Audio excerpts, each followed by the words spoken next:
नमस्कार दोस्तों, मेरा नाम है विमल सिंह। बालाजी स्टडी अड्डा में आपका स्वागत है। सामान्य विज्ञान के अंतर्गत जो हमारा चैप्टर नंबर 6 है लाइट, उस पर बेस्ड हम आपको डेली 20 प्रश्न जो है वो करा रहे हैं। तो आज भी देखेंगे हम टोटल 20 प्रश्न और पार्ट होगा हमारा आज का पार्ट नंबर 26। इससे पहले 25 पार्ट देखा था, जो कि आपको साइड में आई बटन में पिछला वाला वीडियो मिल जाएगा, उस पर क्लिक करके आप देख सकते हैं। और कंप्लीट प्लेलिस्ट अलग से डिस्क्रिप्शन में आपको मिल जाएगी। सुपर टेट नाम से भी आप देखेंगे और सीटेट नाम से, दोनों में ही आपको ये वीडियो की जो प्लेलिस्ट है उसमें ये सभी वीडियो मिल जाएंगे। और ये वीडियो हम देखते हैं डेली दोपहर 3 बजे, तो लाइव आकर भी आप ये वीडियो देख सकते हैं। तो चलिए शुरू करते हैं। इससे पहले यानी कि पार्ट नंबर 25 तक अभी तक हमारे 500 प्रश्न जो है वो कंप्लीट हो गए हैं। आज से हम उसके आगे के प्रश्न देख रहे हैं।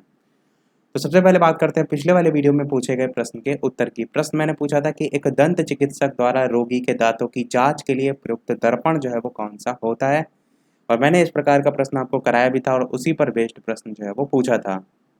4 ऑप्शन भी दिए थे, उत्तल, अवतल, समतल या बेलनाकार। आपको बताना था कि कौन सा सही होगा। एक जो दंत चिकित्सक है उसके द्वारा रोगी के दांतों की जांच के लिए कौन सा दर्पण यूज जो है वो किया जाता है। तो चलिए बात करते हैं उत्तर की ऑप्शन ABCD में से। तो बी वाला ऑप्शन अवतल दर्पण बिल्कुल सही हो जाएगा। तो जिसने जिसने ऑप्शन बी टिक किया था, लिखा था कमेंट में, उसका बिल्कुल सही है। चलिए शुरू करते हैं अब अपने इस वीडियो के प्रश्न। इस वीडियो का आपका पहला प्रश्न है, मृग मरीचिका का कारण जो है वो क्या होता है।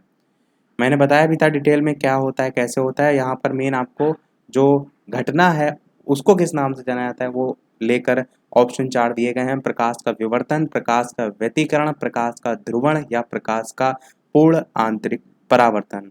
4 ऑप्शन है, बताना है आपको कि इनमें से कौन सा सही होगा। मृग मरीचिका जो है उसका कारण जो है वो क्या होता है। तो ऑप्शन ABCD में से कौन सा सही होगा।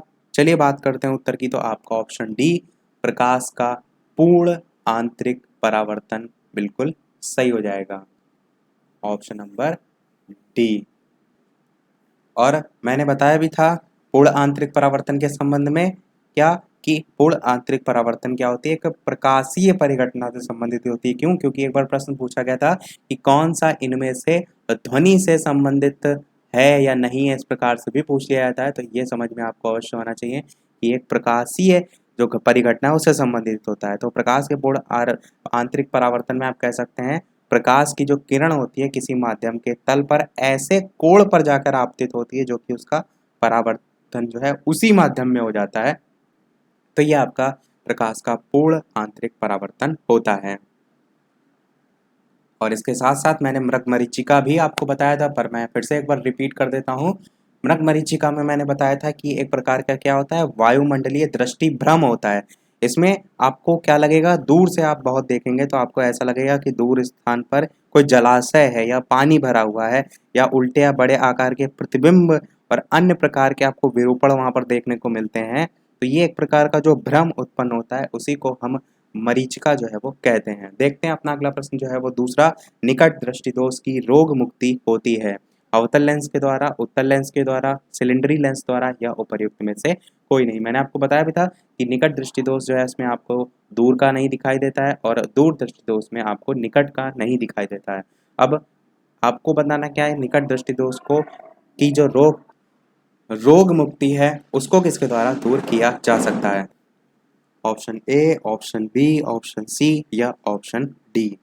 तो चलिए बात करते हैं उत्तर की, इनमें से कौन सा सही होगा। तो आपको मैंने पहले भी बताया है, निकट दृष्टि दोष को ही एक अन्य नाम से भी जाना जाता है। वो नाम क्या है, मायोपिया। क्योंकि यदि आपको निकट दृष्टि दोष पता है और मायोपिया ऑप्शन में पूछ लिया गया तब आप कंफ्यूज ना हो, इसलिए मैंने बताया था। और इसकी जो मुक्ति है वो अवतल लेंस के द्वारा जो है वो होती है।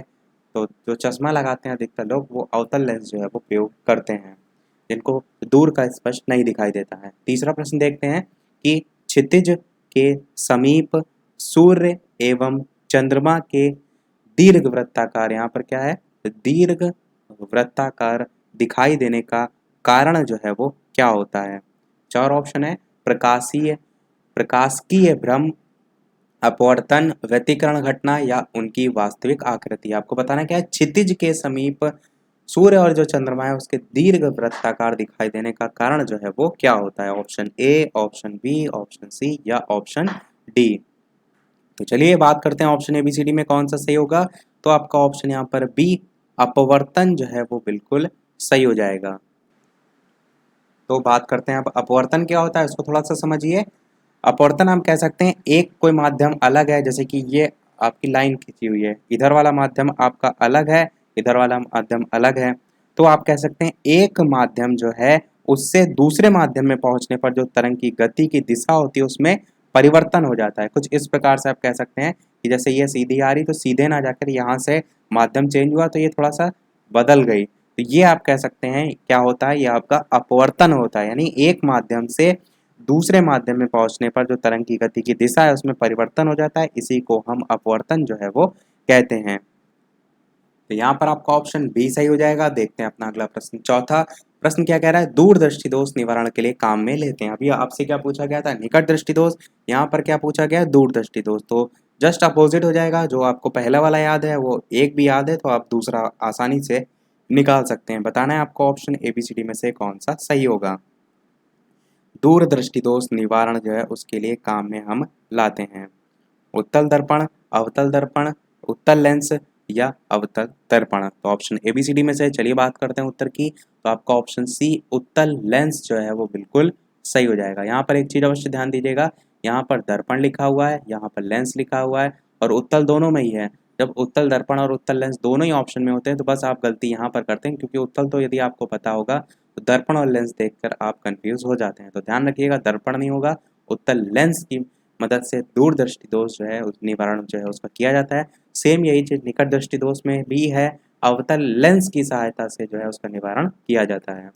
पांचवा प्रश्न देखते हैं, दूरदृष्टि दोष वाले व्यक्ति के संबंध में निम्नलिखित कथनों में से कौन सा एक सही नहीं है, आपको बताना है। पहला कह रहा है लेंस का नाभ्यांतर अधिक होता है।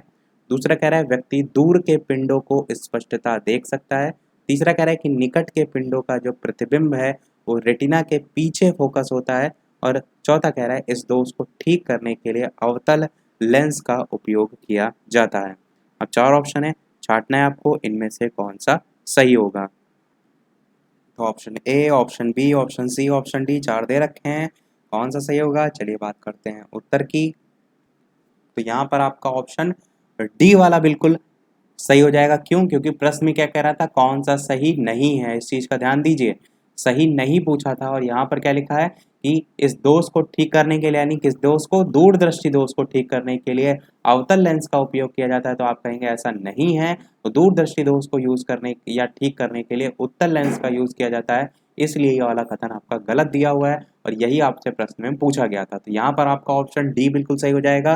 देखते हैं अपना अगला प्रश्न, छठा प्रश्न क्या कह रहा है, प्रकाश का रंग जो है वो किस पर निर्भर करता है। बहुत ही अच्छा प्रश्न है, इंपॉर्टेंट क्वेश्चन भी है। चार ऑप्शन है, बताना है आपको इनमें से कौन सा सही होगा। तरंग दैर्ध्य पर निर्भर करता है, तीव्रता पर निर्भर करता है, आवृत्ति पर निर्भर करता है या इनमें से कोई नहीं। जो प्रकाश का रंग होता है वो किस पर निर्भर करता है। Option A, option B, option C या ऑप्शन डी। तो चलिए बात करते हैं ऑप्शन ABCD में से कौन सा सही होगा। तो पहला ऑप्शन यहाँ पर तरंग दैर्ध्य बिल्कुल सही हो जाएगा। प्रकाश का रंग उसकी तरंग दैर्ध्य पर निर्भर करता है। अलग अलग कॉम्पिटेटिव लेवल में आपको ये प्रश्न देखने को भी मिलता है।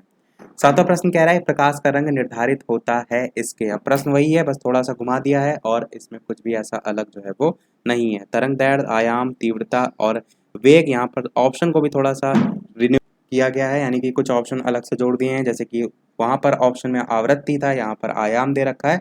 उत्तर आपका वही रहेगा, आप सभी जानते हैं। तो यहाँ पर आपका भी उत्तर तरंग दैर्ध्य ही बिल्कुल सही हो जाएगा। देखते हैं अपना अगला प्रश्न, आठवां। इसके अलावा वीडियो पसंद आ रहा हो तो वीडियो को लाइक भी अवश्य कर दीजिएगा, ताकि इस प्रकार अच्छे अच्छे प्रश्न मैं आपको आगे भी प्रैक्टिस कराता रहूं। और आपके एक लाइक से मुझे भी मोटिवेशन मिलता है, तो एक लाइक तो आपका बनता ही है। चलिए देखते हैं प्रश्न आठवां। प्रश्न कह रहा है कि जो दृष्टि पटल है, यानी कि जो रेटिना है, उस पर जो चित्र बनता है, आपको बताना है वह वस्तु से छोटा होता है और वह सीधा होता है, वह वस्तु के बराबर होता है परंतु उल्टा होता है, वह वस्तु से छोटा होता है वह उल्टा होता है और वस्तु के बराबर होता है वह सीधा होता है। अब चार ऑप्शन दे रखे हैं, बताना है आपको इनमें से कौन सा सही होगा। Option A, option B, option C या ऑप्शन डी, कौन सा सही होगा। चलिए बात करते हैं उत्तर की। दृष्टिपटल यानी कि रेटिना पर जो चित्र बनता है वो आपका ऑप्शन सी बिल्कुल सही होगा। वह वस्तु से छोटा होता है और साथ में उल्टा होता है, यही आपका बिल्कुल सही हो जाएगा। तो आपका ऑप्शन सी जो है वो बिल्कुल सही हो जाएगा। अगला प्रश्न देखते हैं। नवा प्रश्न क्या कह रहा है, निम्नलिखित में से किस परिघटना का उपयोग ऑप्टिकल फाइबर में किया जाता है। ऑप्टिकल फाइबर आपको और कहाँ देखने को मिलते हैं, मेनली आप जो देखते हैं इंटरनेट कनेक्शन आपके घर में आता है तो ये ऑप्टिकल फाइबर समुद्र के नीचे बिछाए जाते हैं, उसके थ्रू आपको इंटरनेट जो कनेक्टिविटी आप देखते हैं पूरा जाल बिछा हुआ है उसी के थ्रू आप प्राप्त करते हैं। तो ये आपका महत्वपूर्ण रोल अदा करता है इंटरनेट में। तो चार ऑप्शन दे रखे हैं, किस परिघटना का उपयोग ऑप्टिकल फाइबर में किया जाता है, अपवर्तन में, व्यतिकरण में, पूर्ण आंतरिक परावर्तन में या ध्रुवण में। चार ऑप्शन है, छांटना है आपको इनमें से कौन सा सही होगा। ऑप्टिकल फाइबर में किया जाता है किस परिघटना का यूज, चलिए बात करते हैं उत्तर की। तो आपका ऑप्शन सी पूर्ण आंतरिक परावर्तन बिल्कुल सही हो जाएगा। अधिकतर परिघटना में आपको पूर्ण आंतरिक परावर्तन ही देखने को मिलता है। यदि आपको कभी कंफ्यूज हो तो यदि आप एक कह सकते हैं गैस लगा रहे हैं तो पूर्ण आंतरिक परावर्तन को लगा सकते हैं, 80% तक चांसेस सही हो सकते हैं। बाकी ऐसा नहीं है, व्यतिकरण भी अलग अलग घटनाओं में होता है, अपवर्तन भी होता है और ध्रुवण भी होता है। 10वां प्रश्न देखते हैं कि इंडोस्कोप जो है वो है, कैमरा का प्रकार है, संकीर्ण दूरदर्शी है, सरल सूक्ष्मदर्शी है या इनमें से कोई नहीं है। चार ऑप्शन दे रखे हैं, बताना है आपको इनमें से कौन सा सही होगा। इंडोस्कोप के संबंध में जो है यहाँ पर पूछा गया है। तो option A, option B, option C या ऑप्शन डी में से, तो चारों ऑप्शन में से कौन सा सही होगा। चलिए बात करते हैं option A B C D में से। तो इनमें से कोई नहीं, आपका लास्ट वाला ऑप्शन सही होगा, यानी कि आप कह सकते हैं एक इंडोस्कोप। इन तीनों में से कोई भी आपका जो है वो सही नहीं है। क्यों, क्योंकि ये आपका एक चिकित्सकीय उपकरण के रूप में कार्य करता है। मेन आप इसका यूज़ यदि बात करें तो आप कह सकते हैं खास तौर पर चिकित्सीय जो कारण से एंडोस्कोप के माध्यम से आप शरीर के अंदर जो है वो देख सकते हैं, या जिसका प्रयोग आप शरीर के जो खोखले भाग हैं, खोखले अंग हैं, छिद्र हैं, उनके अंदर जांच करने के लिए मुख्यतः इसका यूज़ जो है वो किया जाता है। तो कैमरा का एक प्रकार तो बिल्कुल नहीं होगा, संकीर्ण दूरदर्शी नहीं होगा क्योंकि दूरदर्शी वर्ड यहाँ पर लिखा हुआ है, सरल सूक्ष्मदर्शी भी नहीं होगा। तो आपका डी ऑप्शन इनमें से कोई नहीं बिल्कुल सही होगा। चलिए देखते हैं अपना अगला प्रश्न। 11वां प्रश्न क्या कह रहा है कि जिस सिद्धांत पर ऑप्टिकल फाइबर कार्य करता है वो क्या है। मैंने आपको बताया प्रश्न वही है। ऑप्शन भी आपके ऊपर नीचे थोड़े बहुत बदले हैं, बाकी आप एक बार में इसको याद कर लिए होंगे तो बिल्कुल गलत नहीं होगा। बात करते हैं option A B C D में, तो आपका पूर्ण आंतरिक परावर्तन बी वाला ऑप्शन बिल्कुल सही हो जाएगा। तो प्रत्येक प्रकार के प्रश्न मैं इसीलिए आपको करा रहा हूँ। 12 प्रश्न देखते हैं, निम्नलिखित कथनों पर विचार कीजिए। पहला कथन क्या कह रहा है कि तंतु प्रकाश की पूर्ण आंतरिक परावर्तन सिद्धांत पर आधारित है। दूसरा कह रहा है कि प्रकाश की तंतु संचार तंत्र में ऊर्जा उपयोग अत्यधिक होता है।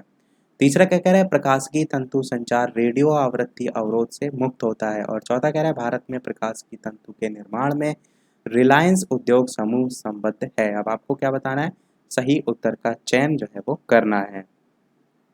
नीचे दिए गए कूटों में से सही उत्तर कौन सा है, 1, 2 और 4, 1, 2 और 3, 1, 3 और 4 या 2, 3 और 4। Option A B C D में से कौन सा सही होगा। बात करते हैं उत्तर की, तो सी वाला आपका सही होगा, 1, 3 और 4 सही है। दूसरा वाला आपका गलत है, तो जो गलत है वो पढ़ लेते हैं। प्रकाश की तंतु संचार तंत्र में ऊर्जा उपयोग अत्यधिक होता है, ये वाला आपका गलत है। बाकी सभी यहाँ पर सही हैं।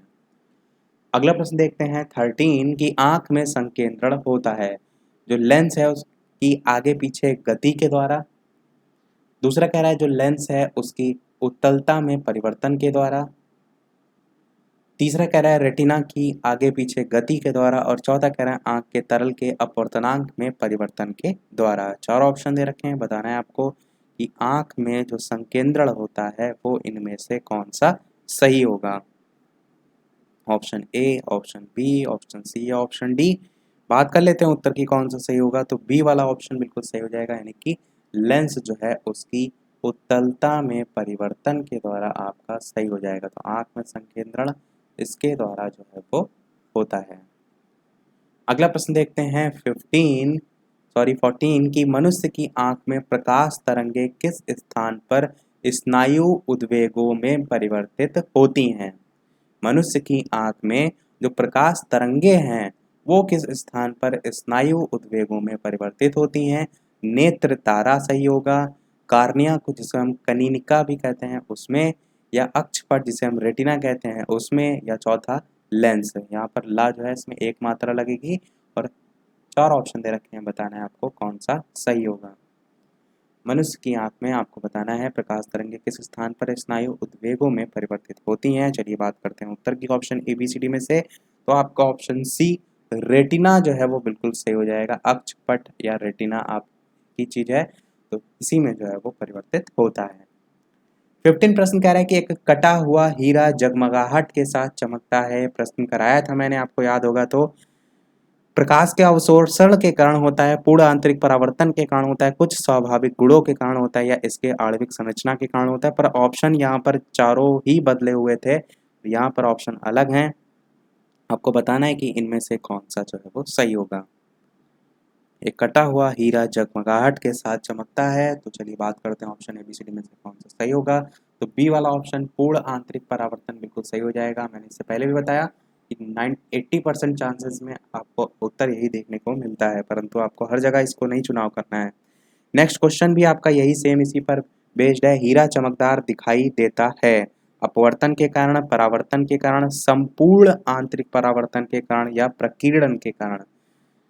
थोड़ा सा यहाँ पर प्रश्न बदला है, बाकी वही सारी चीजें हैं। बताना है आपको इनमें से कौन सा सही होगा। Option A, option B, option C या ऑप्शन डी। तो आप सभी जानते हैं संपूर्ण आंतरिक परावर्तन ही आपका बिल्कुल सही होगा।